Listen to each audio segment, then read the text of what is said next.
ఎండకు ఎండి వర్షానికి తడిసి స్టేడియంలో ఉన్న చైర్లన్నీ కూడా పాడైపోయాయి. ఇంకా అలా వదిలేస్తే శిథిలమైపోతాయి. వాటికి ఉన్న రంగంతా పోయి వెలిసిపోయాయి. కానీ వాటికి అగ్ని పరీక్ష పెట్టినప్పుడు ఏమైందో చూడండి. ఏమాత్రం పెయింట్ అయ్యట్లా, జస్ట్ అగ్ని దానికి అంటిస్తూ ఉంటే ఆ లోపల దాగి ఉన్న రంగంతా బయటకు వచ్చి ఆ బయట లేయర్ అంతా కాలిపోతుండగా లోపల ఉన్నదంతా మెరిసిపోతూ కనబడుతుంది, కొత్త చైర్గా కనిపిస్తుంది. అది నూతనపరచబడింది. ఆ అగ్ని ఆ చైర్లో ఉన్న మాసిపోయిన రంగును తీసి పడేసింది.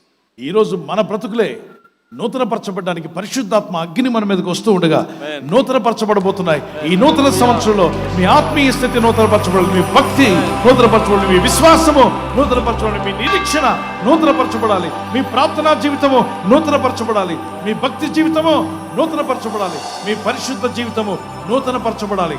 దేవుని అగ్ని మన మీదకి రావాలి. అన్య అగ్ని మనకు అవసరం లేదు, దేవుని అగ్ని మనకు కావాలి.